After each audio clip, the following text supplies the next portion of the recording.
কেমন আছেন সবাই? আশা করি নিশ্চয় ভালো আছেন। আজকে ছোট ভাই স্যামসাং প্রোকে কিছু নিনজা টেকনিক শেখাবো। তো ছোট ভাই স্যামসাং প্রো সে 4 চাকার বড় গাড়ি চালাতে পারে, এফজেড চালাতে পারে, R15ও চালাতে পারে, কিন্তু পালসার কেমন জানি তার কাছে একটু আনইজি ফিল লাগে। চালাতে পারে, একটু আনইজি ফিল লাগে, অর্থাৎ পাহাড়ে একটু ভয় লাগে চালাতে। তো এখন তোমার প্রশ্ন কি আমাকে বলো, ঠিক কি ধরনের আনইজি লাগে? পালসার তো আমি কখনো চালাই নাই। চালানোর ভিতরে চালালে তো অবশ্যই অভিজ্ঞতা থাকতো। দু একবার চালাইছি, বাট হ্যাঁ। একটু আনইজি লাগে আচ্ছা, পাহাড়ি এলাকায় চালাও না, এই তো? সব জায়গায়। তারপরে এটা চালাইতে নাকি একটা নিনজা টেকনিক আছে। হ্যাঁ। এই নিনজা টেকনিকটা আপনি একটু বলেন। আপনি তো আচ্ছা, সুন্দর দীর্ঘদিন একটা ধরে প্রশ্ন। পালসার চালান। হ্যাঁ, আহ, আমি সব গাড়ি মোটামুটি পারি, ভালো পারি। এটা আসলে কোনো ড্রাইভার বলতে পারবে না। মোটামুটি পারি, বলতে গেলে মোটামুটি পারি।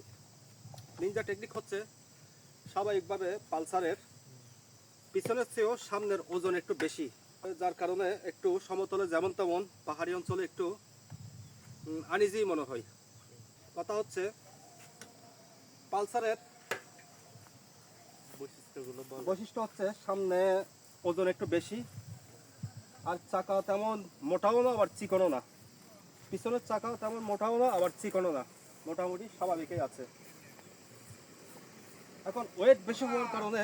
এ দাদা। হ্যাঁ দাদা, হ্যাঁ দাদা, নমস্কার। ভালো আছি। হ্যাঁ, আচ্ছা ঘুরে আসেন। পরিচিত এক দাদার সাথে দেখা হয়ে গেছে, হামেশায় আসে, যাওয়া আসা করে। এখন সামনে যদি 1 ইঞ্চি, আধা ইঞ্চি বা 1.5 ইঞ্চি বা 2 ইঞ্চি বালি থাকলে অনায়াসে পালসার এরকম এরকম করে ছোটোখাটো গাড়ি অনায়াসে চলে যায় বালির উপর, কিন্তু ওই ছোটখাটো পালসার, গাড়িগুলো যায়। হ্যাঁ, আর ছোটোখাটো গাড়িও প্রায় অনায়াসে বলতে গেলে চলে যায়। তো এখন যেহেতু সামনে ওজন বেশি, অনায়াসে বালির মধ্যে চাকাটা ডেবে যায়। ডেবে যাওয়ার কারণে একটু ব্যালেন্স রাখা অস্বাভাবিক হয়ে যায়।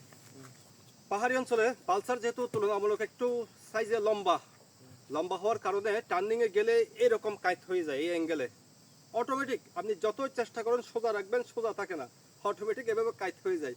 তো একটু যদি যারা জোড়া বালি থাকে, পাথর থাকে গুড়ি গুড়ি, হ্যাঁ, মার্বেলের মতো, তো আপনি যখন টার্নিংয়ে অ্যাঙ্গেলে যাবেন এইভাবে চলে যাবেন, এই অ্যাঙ্গেলে থাকলে এইভাবে চলে যাবেন, ঠিক আছে? তো এখন এই সমস্ত নিনজা টেকনিকগুলো অবশ্যই ফলো করতে হবে। আর পাহাড়ি রাস্তায় অবশ্যই ছোটোখাটো গাড়ি দিয়ে পাট করে আপনি সরে যেতে পারবেন, কিন্তু এটা দিয়ে সরতে পারবেন না। আপনি পাট করে সরতে যাবেন, আপনি সামনের শো আপনি সরাতে সক্ষম হয়েছেন, কিন্তু পিছনের শোটা রাস্তার উপরে রয়ে গেছে। অর্থাৎ ওই দিক থেকে যদি একটা 4 চাকার গাড়ি আসে, বড় গাড়ি আসে, ওর আর জায়গা থাকে না, আপনার পিছনের বডি লেগে যাবে। এটা হচ্ছে 1 নাম্বার নিনজা টেকনিক। আর 2 নাম্বার নিনজা টেকনিক হচ্ছে, যেহেতু পালসারের একটু রেডি পিক আপ বা জায়গায় একটা টান দেওয়ার একটা প্রবণতা আছে। রেডি পিকআপ বেশি। হ্যাঁ, রেডি পিক আপ বেশি, যার কারণে এইভাবে ধরলেই বেটার। 1 আঙ্গুল বা 2 আঙ্গুল, 3 আঙ্গুল এইভাবে স্টিয়ারিং ধরতে হবে, এইভাবে, এই লেভেলে, এটাও এইভাবে। তো এখন যদি আমরা 3-4 আঙ্গুল এইভাবে ব্যবহার করি, তাহলে হাইড্রোলিক ব্রেক খুব প্রেশার ক্রিয়েট হয়, জায়গায় চাকা লক হয়ে যায়, জ্যাম হয়ে যায়, যার কারণে আপনি শুকনো রাস্তার মধ্যে আপনি স্লিপ খেয়ে যাবেন। আর যদি 1 আঙ্গুল দিয়ে ধরেন বা 2 আঙ্গুল দিয়ে ধরেন, হালকার উপর ঝাপসা করে আপনি গাড়িটা কন্ট্রোল করে ফেলতে পারবেন। আর উচ্চতায় যদি একটু কম থাকেন, স্বাভাবিকভাবে আপনি পালসার চালাতে পারবেন না। কেন পারবেন না? পালসার যদি একটু সামান্য এদিক সেদিক অ্যাঙ্গেল হয়, আপনার পায়ের উচ্চতা যদি কম থাকে, পা যদি একটু খাটো থাকে, আপনি অ্যাঙ্গেল হলে আর পা দিয়ে ধরে রাখতে পারবেন না। মূলত এটা পা দিয়ে ধরে রাখতে হয়। যেমন ধরে যে আমি বসে আছি, ডবল স্ট্যান্ড থাকার পরও আমার হাঁটু ব্যান, দেখছেন? ডবল স্ট্যান্ড থাকার পরও আমার হাঁটু কি ব্যান। আবার অনেকে আছে সিটে বসে দাঁড়ানোর পরেও এভাবে বৃদ্ধাঙ্গুল দিয়ে কি ব্যালেন্স করার চেষ্টা করে, কিন্তু বৃদ্ধাঙ্গুল দিয়ে যখন ব্যালেন্স করবেন, চালাচ্ছেন ঠিক আছে, যে যখন ব্রেক করবেন বা আপনার পিছনে একজন ক্যারি থাকবে, আরোহী থাকবে, তখন আর একটু যদি সামান্য এদিক এদিক হয়, আপনি আর ধরে রাখতে পারবেন না, কাইট হয়ে পড়ে যাবেন। এটাই হচ্ছে পালসারের 2 নাম্বার নিনজা টেকনিক বৈশিষ্ট্য। চালু হয়। হ্যাঁ, বৈশিষ্ট্য। কতবার যে পড়ে গেছি। হ্যাঁ, এই কারণে পড়তে হয়। তো যেহেতু স্যামসাং প্রো একটু পা খাটো, বসত দেখি, হ্যাঁ দেখতে পাচ্ছেন ওর পা খাটো, ডবল স্ট্যান্ড থেকে যদি নামায় কিছুটা সে লাগ পাবে, না, এটা আমি ঠিক। হ্যাঁ ঠিক আছে, স্বাভাবিক, কিন্তু তারপরে সে একটা একটা হলে ভালো। হ্যাঁ, তারপরে সে কাট করে ফেলে দেওয়ার একটা প্রবণতা আছে। কেন প্রবণতা আছে? বারবার বলি সামনের অংশ এটা একটু যদি তুলনামূলক ডাউন থাকে ভারী আর কি। পালসারের, যার কারণে চালানোর সময় ব্রেক মারেন আর যাই করেন চালানোর সময় আপনার এই ফুয়েল ট্যাঙ্ক সোজা রাখবেন। এই যদি অ্যাঙ্গেল বা অ্যাঙ্গেল যে অ্যাঙ্গেলে থাক না কেন একটু কাট থাকলে আপনি ব্রেক মারতে পারবেন না কষে।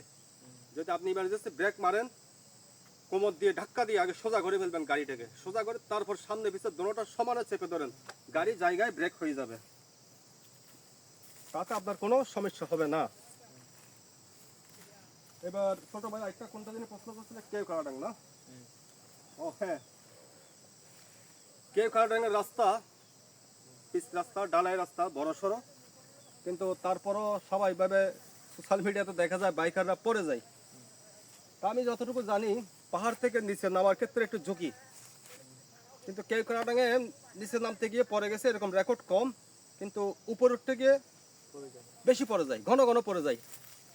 যদি 50টা বাইক যায় সেখান থেকে 10-12টা বাইক পড়ে যায়, দুর্ঘটনার শিকার হয়। 50টা বাইকের মধ্যে যদি কেউ কারাডাং সারাদিন 50 জন যাওয়া আসা করে, তার মধ্যে 10 থেকে 12টা বাইক পড়ে যাবে। এটার কারণ হচ্ছে রাস্তার কোনো সমস্যা না, সমস্যা আমরা যারা চালাই তাদেরই। এখন একটু নামও দেখেন,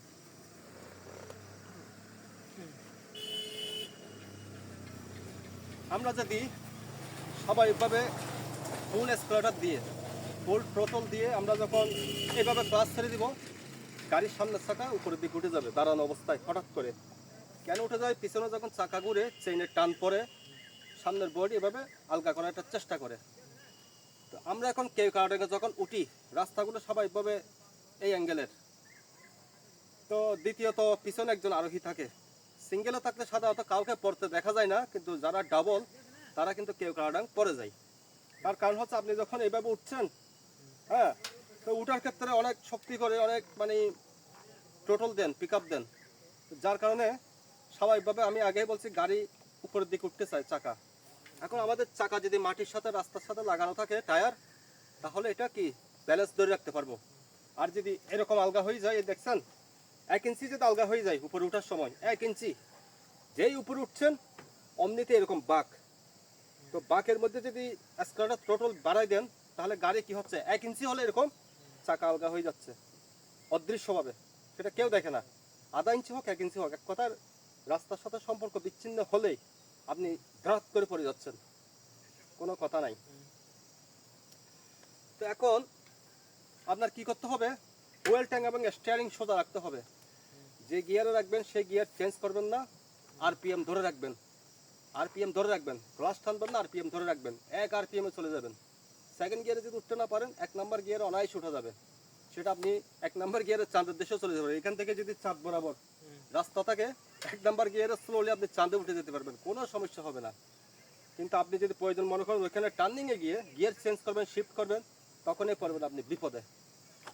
আর যদি বাই চান্স গাড়ির স্টার্ট বন্ধ হয়েও যায়, সামনের ব্রেক কোনো কমর ধরবেন না।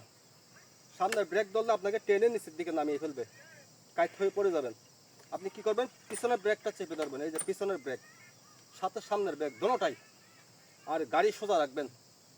আর পিছনে যে আরোহী থাকবে তাকে দ্রুত বলবেন নামো, নেমে ধরো, এই এতটুকু। আর যদি সিঙ্গেল থাকে আপনি পিছনে ব্রেক চেপে ধরবেন, কিচ্ছু হবে না। আপনি জাস্ট শুধু একটু সেলফ দিবেন, হ্যাঁ সেলফ দিয়ে আবার টান দেন। এটা হচ্ছে কেউ কারাডাঙ্গের রাস্তায় চালানোর নিনজা টেকনিক। অর্থাৎ এই যে আপনারা দেখতে পাচ্ছেন, আমি যখন স্কার্টার দিব গাড়ি কিন্তু এরকম সামনের দিকে আলগা হয়ে যাওয়ার চেষ্টা করে। সমান্তরালে সমান রাস্তা এটা আমরা ফিল করি না, কিন্তু একেতে রাস্তা খারাপ, তার উপর গাড়ি এই লেভেলে, তো এরপরে যদি আপনি স্কার্টার দেন তাহলে সামনের চাকা তো অটোমেটিক একটু আলগা হয়ে যাবে। আপনি পড়ে যাওয়ার পর কেন পড়লাম, কি কারণে পড়লাম আপনি কিছুই বুঝবেন না। একটাই কারণ, 1 ইঞ্চি আধা ইঞ্চি রাস্তা চাকা থেকে সংযোগ বিচ্ছিন্ন হয়ে যায়, রাস্তার সাথে চাকার যেটা সংযোগ টায়ারের বিচ্ছিন্ন হওয়ার ফলে আপনি এমনি এমনি ব্যালেন্স হারাই ফেলেন, বুঝছেন? তো এখন চাকা যদি আলগা হয়ে যায় তাহলে আপনি এভাবে ব্যালেন্স করে কিচ্ছু তো পাবেন না, এভাবে ব্যালেন্স করার চেষ্টা করার সাথে সাথে আপনি এভাবে পড়ে যাবেন রাত করে। সুতরাং এই কাজ করবেন না, একটাই যে টোটাল হালকার উপর ধরে রাখেন বা 1 নাম্বার গিয়ারে উঠেন, কিচ্ছু হবে না। আরে ভাই রাস্তাটা যখন পিচ করে তখন এই রাস্তাটা তো একটা সমান করার জন্য একটা রোলার ব্যবহার করা হয়েছে, তাই না?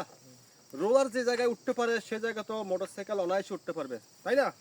মোটরসাইকেল অনায়াসে উঠে যাবে। যে জায়গায় রোলার রাস্তা সমান করে না, রোলার এটা তো উঠে যাচ্ছে, উপরের দিকে উঠছে না, রাস্তা সমান করা হয়েছে না, হয়েছে। এখন এখানে এই গিয়ার গুলো পিছনে সামনে কোনটা? হ্যাঁ, গিয়ার পালসারের একটা গিয়ার হচ্ছে, এক নাম্বার গিয়ার হচ্ছে একটা সামনে, আর বাদ বাকি সব পিছনে। পিছনে 5টা চাপ গিয়ার দিতে হবে, হ্যাঁ, ইন টোটাল 5টা গিয়ার। তারপরে কমাইতে হবে, সামনে চাপ দিয়ে কমাইতে হ্যাঁ হবে। হ্যাঁ, সামনে চাপ দিতে দিতে কমাতে কমাতে একদম এক নাম্বার গিয়ারে। কিন্তু পালসারে রানিং অবস্থায় নিউট্রাল হবে না, দাঁড়ানোর পর নিউট্রাল হবে।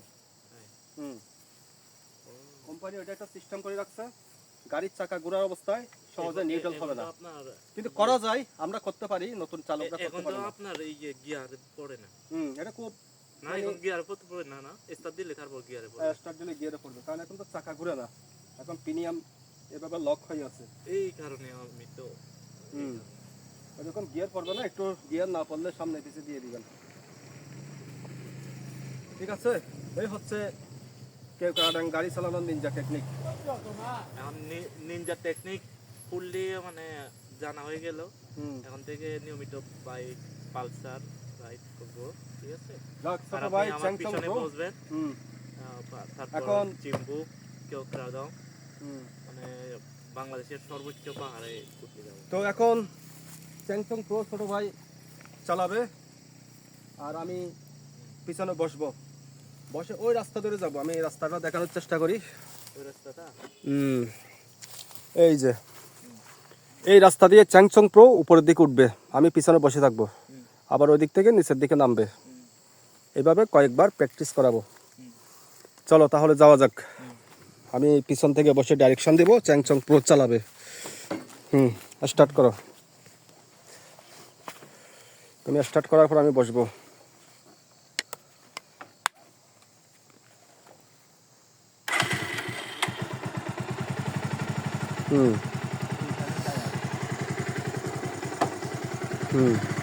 আগে তুমি একা নামো, দেখা যাক কি করে। ও XZ R15 কার মাইক্রো সব চালাতে পারে, কিন্তু পালসার চালাইতে এই যে ব্যালেন্স রাখতে পারে না। এই এই এই সামনে পিছে দুটো ব্রেক মারো, সামনে পিছে দুটো ব্রেক। দেখেছেন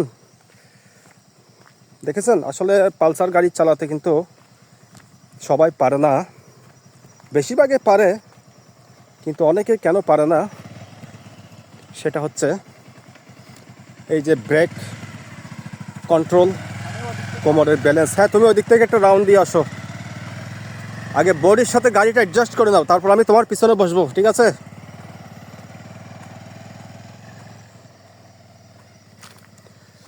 ওর পিছনে বসা কি ঠিক হবে আমি আসলে ভাবছি। বন্ধুরা কি বলেন? নামার সময় সে যে ডেমো দেখালো এখান থেকে নামার সময় যে ডেমো দেখলাম, আমি তো এখন হাল ছেড়ে দিয়েছি। আসলে ওর পিছনে বসা ঠিক হবে কিনা, নাকি ওকে একা চালাতে দিব? ও একাই চালাক, একাই সবচেয়ে ভালো হবে। দেখুন এই যে ঘোরাতে পারছেন, এখন ওই জায়গায় একটু বালির মতো আছে, যেহেতু পা খাটো, যার কারণে একটু ফিটনেসেরও মনে হয় দরকার আছে। ওর একটু ব্যালেন্স চলে আসুক, তারপর ওর পিছনে বসা যাবে। কি এবার বসতে পারবো তোমার পিছনে? চ্যাংচং প্রো একটু গাড়িটা বডির সাথে অ্যাডজাস্ট করুক। এখন আমি আসলে ভাবছি তার পিছনে আসলে কি বসতে পারবো, বা বসা কি ঠিক হবে, নাকি দুইজনেই যাব। এখানে কিন্তু গভীর খাত দেখতেই পাচ্ছেন, এখান থেকে পড়লে কোনো এবুলের কোনো ক্ষমা নেই। আর এদিকে আরও গভীর খাত, এটা এক লেভেলের উচ্চতা, এদিকে এক লেভেলের উচ্চতা, আর এদিকে আরেক লেভেলের উচ্চতা। তুলনামূলক আরও ডিপ এবং গভীর, যেহেতু ওই পাশে নদী দেখা যাচ্ছে না, নদী আছে একটা ছোট। এইদিকে পড়লেও কোনো সমস্যা নেই, কোনো রকম দেখবো, কিন্তু এইদিকে পড়লে একটু রিস্ক আছে। এখন কি আমি বসবো? এই যে দেখুন, ওরা দুইজন তিনজন অনায়াসে চালাচ্ছে ছোটোখাটো গাড়ি দিয়ে।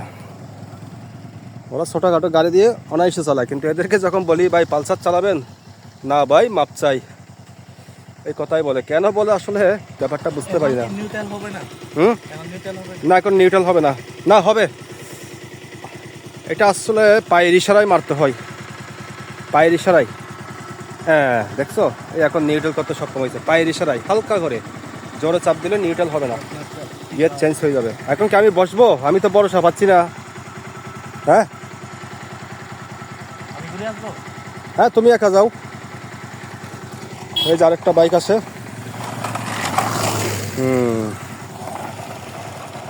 ওরা খুব এক্সপার্ট। না ওইখানে মাটি গিয়ে আমি একবার দেখি। আসলে রাস্তার কথা বলছি না, ওই রাস্তা চ্যাংচং প্রো আসলে ভয় পাচ্ছে। আসলে অনেক অ্যাঙ্গেল রাস্তাটা। ওই যে ওই রাস্তার কথা বলছি, নিচের দিকে ডাউনে নামবে আবার উপরের দিকে উঠবে, পুরোপুরি পারফেক্ট যদি সে ব্যালেন্স না আসে আসলে ওই রাস্তা দিয়ে যাওয়াটা ঠিক হবে না। ওর সিঙ্গেল যাওয়া ঠিক হবে না, ডবল তো দূরে থাক, সিঙ্গেল যাওয়াটাই ওর ঠিক হবে না। এরা অনায়াসে উপরে নিচে গাড়ি চালাইতে পারে, বাইতে পারে, ওরা যায়। দাদা, হ্যাঁ দাদা তো এক্সপার্ট এই এলাকায় চালাতে চালাতে। এখন এই যে চ্যাংচং প্রো দেখছেন না দাদা, ও কিন্তু 4 চাকার গাড়ি, বড় গাড়ি সব চালাতে পারে, লং ভেহিকেল, লরি, FZ-ও পারে, R15-ও পারে, কিন্তু পালসার চালাতে তার একটু আনইজি ভয় লাগে। আমি একদিন চালাইছিলাম, না চালাইছি আমি 3-4-5 বার, এরপরও হঠাৎ চালাইছি, এরপরও আমার কোনো সমস্যা হয়নি। পালসার আমি হ্যাঁ চালাতে পারবেন, একটু নিনজা টেকনিক জানতে হবে কিছু, এই অভ্যাস। মানে লামা থেকে চক্রিয়া পর্যন্ত, চক্রিয়া থেকে ওই সরফারি ও আচ্ছা আচ্ছা, পর্যন্ত ও। নিয়ে গেছিলাম মাছ কেনার জন্য। অনেকে পারে আসলে। আমি তো পালসার কেনার সাথে সাথে আমি তো চালাচ্ছি না, তো কোনো আর সমস্যা হচ্ছে না। বাইকগুলো হচ্ছে যে যার গাড়ি চালায় নিজের উপর, নিজের উপর, এগুলো নিজস্ব নিনজা টেকনিক, এর কোনো বিকল্প নাই, এটাই তো। দাদা বসেন, বসেন। আপনারা থাকে। আচ্ছা ঠিক আছে, দাদা পরিচিত।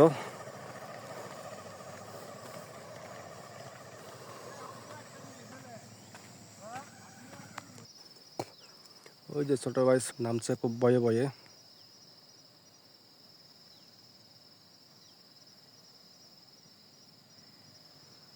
খুব ভয়ে ভয়ে নামছে প্রত্যেকে।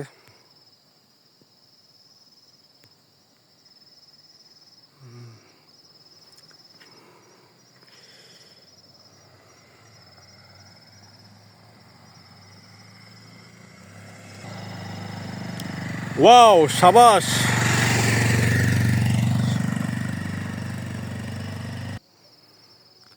চ্যাংচং প্রো একটু প্র্যাকটিস করছে, দেখি এই রাস্তা দিয়ে আবারও যাক। একটু সাহসের ব্যাপার স্যাপার আছে, অনেক অ্যাঙ্গেল রাস্তা, কিন্তু ক্যামেরায় আসলে বোঝা যায় না। খুব সাবধান, সামনে পিছে ব্রেক দোনোটাই মারবে।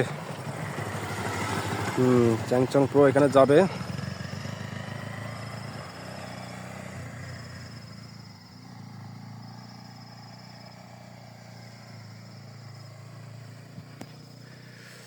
রাস্তা অনেক অ্যাঙ্গেল, কিন্তু 1 নাম্বার গিয়ার 2 নাম্বার গিয়ারে উঠেই না, 1 নাম্বার গিয়ারের রাস্তা।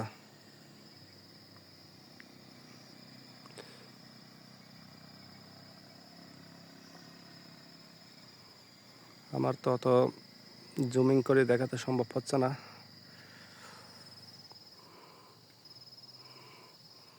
রাস্তা আসলে যথেষ্ট করকরা রাস্তা, এতে কোনো সন্দেহ নেই। তো তোর পিছনে বসবো না, আমি আসলে ভরসা পাচ্ছি না। যদি ওইখান থেকে যদি নিচে ফেলে দেয় তাহলে তার রক্ষা নাই। এই এলাকায় বুল কমা হয় না, বুলের সে দেখা যাচ্ছে না। এই যে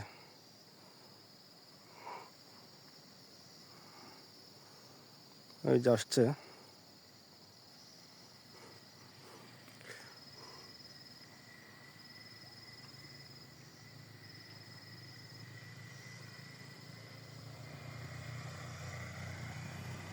যেহেতু 2-1 বার যাওয়া আসা হয়ে গেছে, এখন একটু ভেবে দেখি ওর পিছনে বসা যাবে কিনা।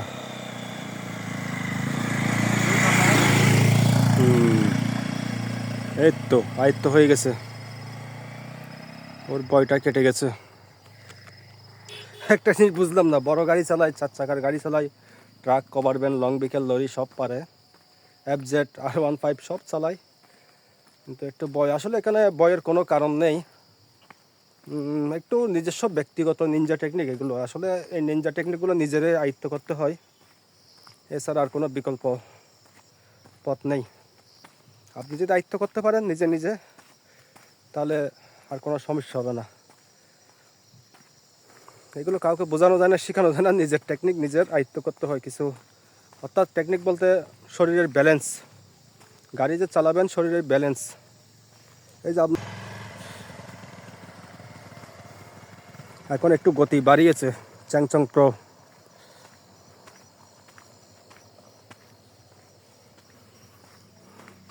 রাস্তাটা এত ঢালু, ঢালুর দিকে দেখা যায় না, যত সামনের দিকে আগাবো তত দেখা যাবে। কই সে, ওই যে খুঁজে পাচ্ছি না, এই যে আবারও।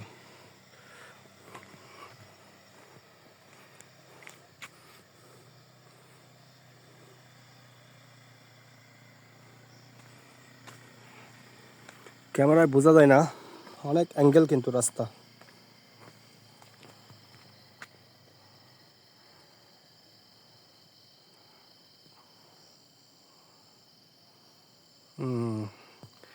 হেডলাইটের আলো দেখা যায়, গাড়ি ঘুরাচ্ছে, বোঝা যাচ্ছে।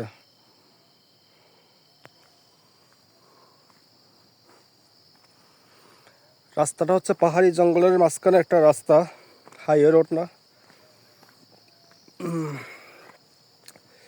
কিন্তু হাইওয়ে রোডের মতোই দূরপাল্লার রাস্তা, একটা 60-65 কিলো এখান থেকে নীলগিরি।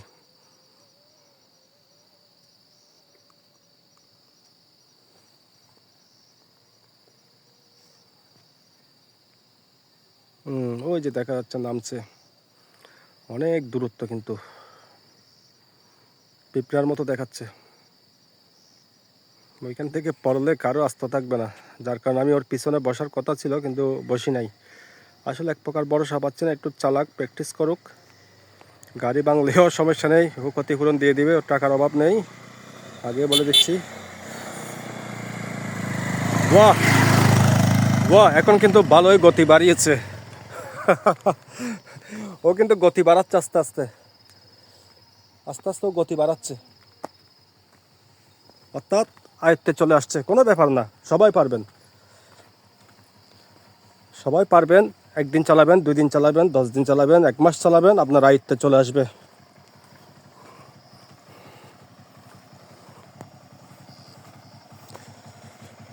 তো তোমার অভিজ্ঞতা বলো। অভিজ্ঞতা ভালোই। ভালোই, প্রথমে একটু ভয় লেগেছে না, এখন তো গতি বাড়িয়ে দিয়েছে দেখলাম। এখন একটু অ্যাডজাস্ট হয়ে গেছে। এখন অ্যাডজাস্ট হয়ে গেছে না, Adjust হয়েছে। ক্লাস ব্রেক অ্যাডজাস্ট হয়ে গেছে, কোনো সমস্যা নেই। আমি আগেও বলছি, একটা জড়তার বিষয় আছে, জড়তা কেটে গেলেই আর কোনো সমস্যা নেই। হ্যাঁ, তাহলে শরীরের যে একটা জড়তা, ওইটা কেটে গেছে না। হ্যাঁ। আসলে গাড়িগুলো চালাতে একটু ব্যালেন্স, আর কিছু না, একটু ব্যালেন্স করবেন। হ্যাঁ, একটু ব্যালেন্স করবেন, চালাতে পারবেন সবাই, পালসার তো ভয় পাওয়ার কিছু নেই।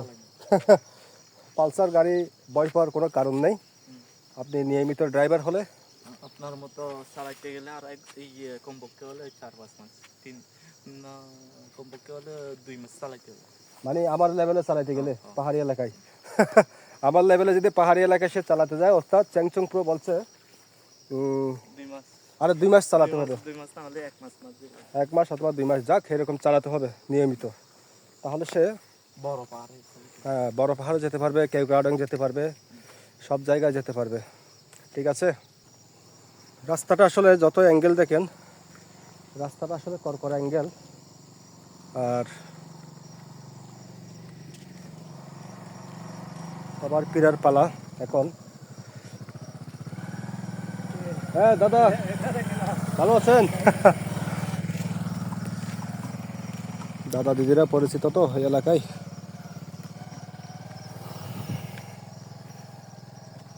মোটামুটি সবাই পরিচিত এলাকার, কোত্থেকে যেন আসে, ঝোপঝাপ থেকে, বন জঙ্গল থেকে তারা জুমে যায়, জুম থেকে বের হয় হঠাৎ হঠাৎ। এখন সন্ধ্যা হয়ে গিয়েছে, তো আমরা চলে যাব আর কিছুক্ষণ, 15-20 মিনিট, আধা ঘন্টা একটু আড্ডা হবে, তারপর চলে যাব।